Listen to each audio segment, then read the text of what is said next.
Another team that kind of fits that bill as well is the Lions. I want the Lions to do really well as well. They have built themselves up to be this division winner now at this point. They won the division this past Sunday. Unfortunately, it was really ugly.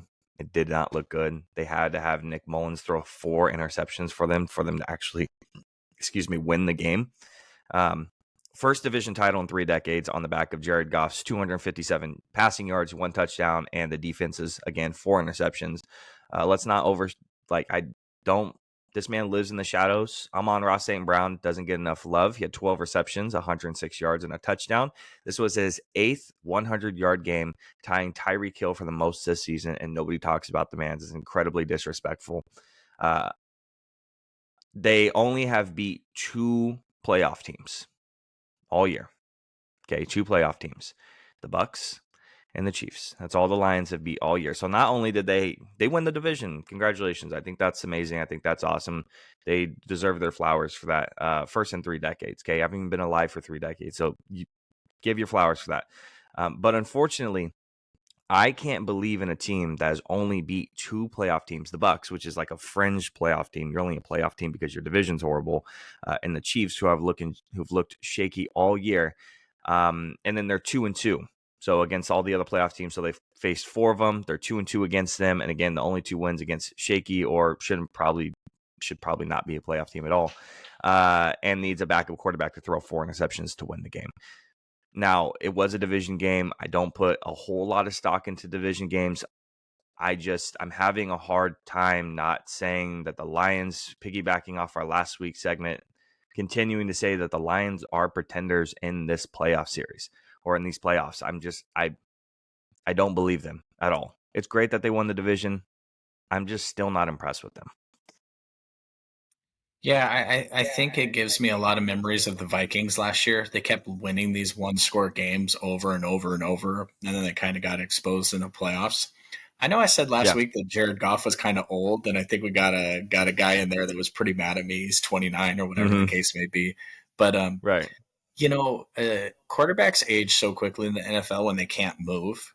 And when you look at the teams that the Detroit Lions would have to play, when you look at the Eagles have had their ups and downs in recent weeks, but their defensive line, when you look at the Cowboys defensive line, when you look at the 49ers defensive line, Jared Goff is like, Nick Bosa and Micah Parsons have dreams of playing Jared Goff in the playoffs because that's exactly who they want to hunt down. They don't want to chase Kyler Murray around, and they don't want to chase Jalen Hurts around, all these other guys. They want Jared Goff because he can't move. So the Lions, I think, are scary in terms of they got a lot of offensive firepower, and with the right scheme and the right game plan, they could surprise some people. But this is your first division title in 30 years. I thought when you started the podcast, like, where were you? I thought you were going to ask me where I was in 1992 or whatever it was when they last won. I respect the talent of the Lions. I love Amon-Ra, so I think it's one of those things where I got my eyes on them a little bit, but I think in my mind, I think they're better than they are because every time they come up to an important game or a big game like this game against the Vikings, it's like, what are we doing? Why can we not perform well? Like, you have an amazing star player on defense, like a stalwart at his position for the next 12 years. You have amazing firepower all over the place on the offensive side. And this is what you're bringing. I watched Nick Mullins for 3 years. He's not that special. Like, that game should not have even been remotely close. But at all. It's just one of those things. Sometimes teams get there ahead of schedule, and maybe the Lions are just a little ahead of schedule this year. I think the NFC is so stacked at the top. I mean, the Eagles have lost, like, before the past couple of weeks, they've lost like 3 games in the past 2 seasons, and then they roll in and have to play the 49ers and play the Cowboys, and they just get embarrassed back to back. The top echelon of the NFC is really, in my opinion, the 49ers and the Cowboys at this point. And I don't think there's anyone else that climbs into the ring with them and competes, which is good because we're fans of them. So it's fun to talk about them. It would suck if we were like, if we were Carolina Panthers fans, I don't think anyone would watch this anyway. But I like the Lions for what they are right now, but I don't think, please bring me the Lions. I would much rather play Hmm. the Lions than have to play. I'm not interested in playing the Rams. I'll tell you right now. You can line me up against the Lions. I'm not interested in playing the Rams. Hmm. I Yeah, hope the Rams have to play the Lions. That'll be great. and I think that we think of the Lions as this high-powered offense, and I think that they are impressive.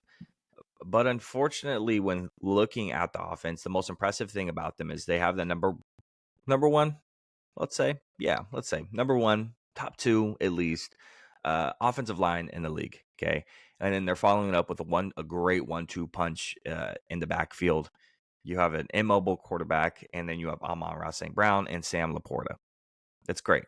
The running backs aren't going to win you the game 9.9 times out of 10. The offensive line can absolutely win you games. But outside of Sam Laporta and Amon-Ra, I don't want to hear nothing about Jamison Williams. Okay, he's a Madden legend. He has 98 speed. That's fantastic. And he don't do nothing on the field. He has less than 300 yards on the season. He's horrible. He's dookie. He doesn't do anything. He has a lot of speed. And he's incredibly disappointing. Okay. He goes and gets in trouble for gambling, and then he doesn't do anything when he comes back out onto the field. I don't see anything else past that. Nothing else really impresses me with the team on offense specifically. The offensive line is great. Jared Goff is super serviceable, and he's playing really well, but he's only playing well because of that offensive line, because it gives him the time to actually throw the ball. But when you go against a team like the Eagles with their defensive line, like the Niners, like you're saying, or the Cowboys, these teams that have good defensive rotations, you're going to get pressured and you're not going to play as well. And if you have a corner that can lock down Amon-Ra, which not a lot of corners can, you're going to be looking at a blowout in my